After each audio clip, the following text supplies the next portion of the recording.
Non mi definirei non mangiare i bambini. No, non mangio bambini. No, Magari le c'è assaggiate, dieta. però non li butti. Sì, mi mangio le unghie. Quando ero piccolo era un po' considerato come mangiare bambini, però adesso sono cresciuto e vabbè. Veniamo a te. La prima domanda è qual è il tuo piatto preferito? Le olive.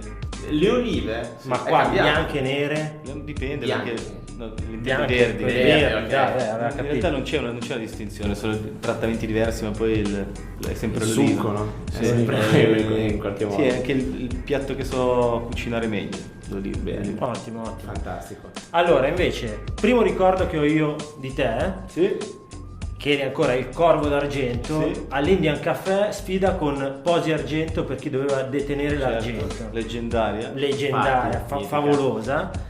Cosa è cambiato da... ormai quanti anni erano passati? Sarà stato il 98 forse? Forse. Sai che non ne ho idea, forse sì, può essere. Forse anche il 97, ma non... Cos'è cambiato intendi per me o per il resto del mondo? L'evoluzione da il Corvo d'Argento a... Credo che in me ci sia ancora quel giovane rapper e credo che in quel giovane rapper ci fosse già, diciamo, questo rapper più attempato. Non sono il tipo che si guarda indietro per capire cosa è cambiato in se stesso, piuttosto mi interesserebbe capire cosa è cambiato in quello che scrivo, in quello che faccio, e sicuramente come testimonia anche il titolo del disco. Ho cominciato a farmi delle domande personali, particolari, tentando di capire delle cose di me per cercare di arrivare ad una risposta unica, che è la risposta universale, che è la spiritualità lascia andare sotto il nome di Dio. Ok. Ecco. No, infatti Quindi il collegamento dell'apostrofo tra le due cose è anche, dato che l'apostrofo fa parte del mio cognome in maniera importante, è anche quel tentativo di collegare questa alternanza tra te e... Perché ci chiedevamo un po', no, se fosse una super spocchia da rapper, quella di mettere il microfono è stereo. Sì, Bravissimi. vedi, roba seria. Bravo. Roba sterea. Roba sterea, assolutamente.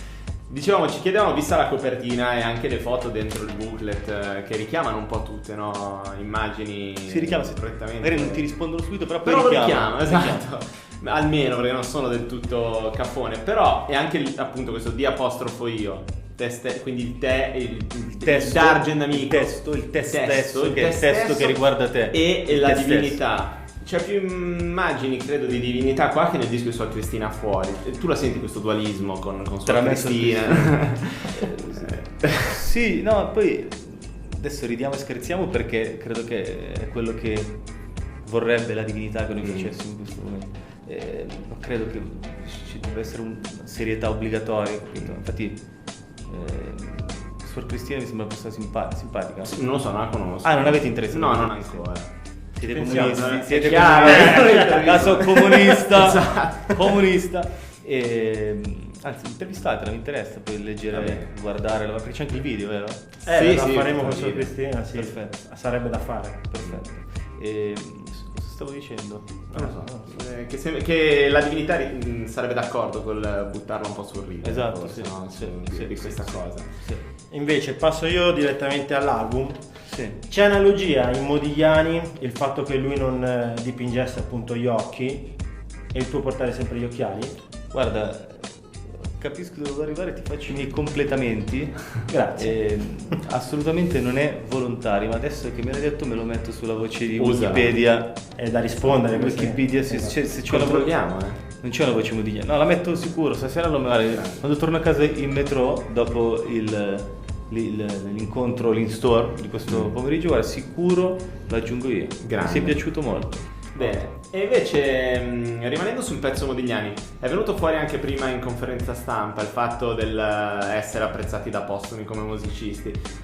C'è un po' l'impressione in Italia forse di essere apprezzati da postumi anche in vita, nel senso, comunque tu non sei più quello di Mifist, anche se non hai fatto Mifist e hai fatto 3MC al cubo, nel senso c'è un po' questa cosa del ritorna sempre quello che hai fatto, che comunque forse era un po' meglio, o comunque andiamo un po' più sul sicuro. Com'è sta roba vissuta dal punto di vista dell'artista? Non rompo un po' i coglioni, cioè ho lavorato un disco nuovo sono convinto che sia necessario del tempo, cioè io ho avuto del tempo per avere le idee chiare su quello che volevo fare sul disco, eccetera. Nel momento in cui esce un disco, i giornalisti che spesso non sono in grado di fare la cosa che sarebbe più utile, c'è la cronaca di un disco, perché tu dovresti dare la possibilità a chi è interessato, ha tra le possibilità quella dell'acquisto di un disco, dell'ascolto, dare la possibilità di capire cosa c'è in quel disco. Invece purtroppo in Italia, perché leggo recensioni sull'italiano, magari anche nel resto del mondo, però in Italia è sicuro c'è un po' quell'approccio tematico, nel senso di tema delle elementari. Secondo me qui voleva fare... No, tu dovresti dire, cioè, quel disco lì, in quel momento che cosa rappresenta, cercare di dare un'idea di quel disco. Quindi si perdono molto nei secondo me, non riescono a parlare del disco nuovo in quel momento. Successivamente, quando finiscono, svaniscono, evaporano i secondo me, rimane il disco davvero, quindi può essere che un giornalista poi si affezioni dopo, e questa cosa più in grande capita con chi non fa il giornalista di mestiere musicale, fa l'ascoltatore, quindi magari ci mette anche qualche tempo in più, ma nel momento in cui si affeziona, non facendolo per lavoro, si affeziona molto di più al disco precedente e rimane attaccato a quello. Quindi io prima facevo l'esempio di Nostalgia Istantanea, che quando uscì non fu esattamente felicissimo nel momento in cui è uscito. Poi io, ripeto, ringrazio e ho un feeling particolare con Lo Zoccolo Duro, che è quello che anche se esce Nostalgia Istantanea all'inizio alcuni di questi mi dicevano: guarda, non lo capisco tanto, però te lo prendo lo sai, perché c'è un po' un rapporto di fiducia, sì, di complicità, siamo complici in questo, nel progetto. Io, cioè, come Jacopo D'Amico nel discorso dell'Argento D'Amico, e loro cioè, siamo curiosi entrambi tutti di capire dove andrà a finire questa cosa, però inizialmente lo dicevano questo, dopodiché ti riscrivo, ho cominciato ad affezionarmi anch'io a questo disco, quindi penso che possa capitare, che sia naturale. Credo che poi prendersela per queste cose sia una perdita di tempo. Ringrazio, perché io dal mio punto di vista ringrazio, perché sono dati statistici, chi decide di passare del tempo, utilizzare il traffico dati per parlare male del disco, perché spesso, no, adesso questo non è una stupidaggine, ma spesso chi ne parla male ne parla molto di più, cioè sta molto di più, segue molto di più, linka molto di più. Invece chi ne parla bene dice bellissimo, che bravo, e poi è finita, capito? Perché si tiene per sé il benessere. Invece la negatività non te la tieni per te, quindi sputi tutta la sfoghi, e quindi, capito, linki oggi, linki domani, segui il post lì, ti scrivo una cosa oggi, poi te ne scrivono più incazzata domani se non mi caghi. Sono anche queste dinamiche, quindi magari ogni tanto tu gli fai vedere che l'hai vista quella cosa lì, lui si tranquillizza e magari va a rompere i coglioni a un altro, però no, cioè perdi un follower, rimane sempre fino a che tu non fai qualcosa di ritorna.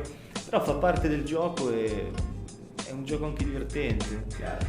Se c'è un filo comune da Giudizi di Forma e Virtù a oggi è la diversità, cioè nel senso, ogni album io trovo che sia diverso l'uno dall'altro, che secondo me è un grande pregio.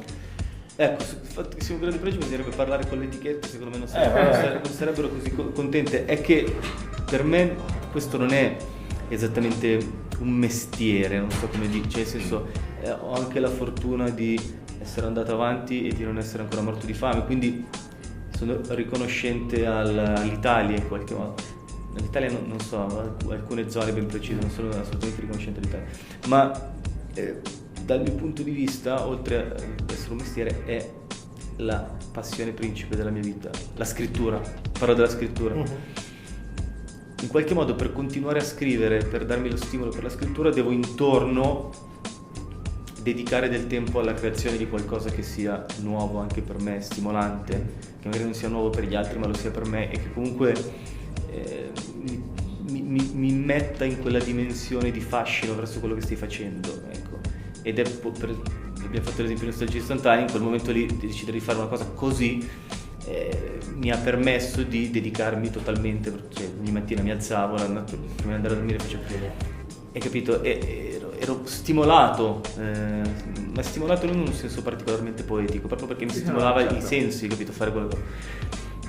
Quindi è stato anche, credo che sia anche un effetto collaterale, ecco, Ok. più che una cosa voluta davvero, cioè di fare ogni volta una cosa diversa. Avremo altre 200.000 domande, ma mi sa che ci hanno già guardato male, quindi chiudiamo Quello sempre... perché siete comunisti. c'hai ragione. Poi già entrare qua è stato difficile, siamo dovuti mascherare da persone normali. Invece noi chiudiamo sempre chiedendo cosa ascolta il nostro ospite quando non ascolta hip hop. Da te in realtà immaginiamo un mondo abbastanza complesso di Un ascolti, pezzo, no? scegliere un Scegli pezzo uno da mandare in onda. Recentemente sto pezzo mi piace.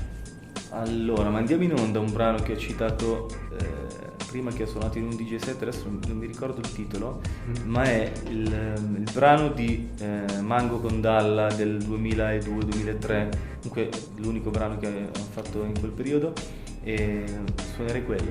Perfetto. Va bene. Allora questi sono Mango e Dalla, grazie mille Dalla. Grazie. Alla prossima. Ciao!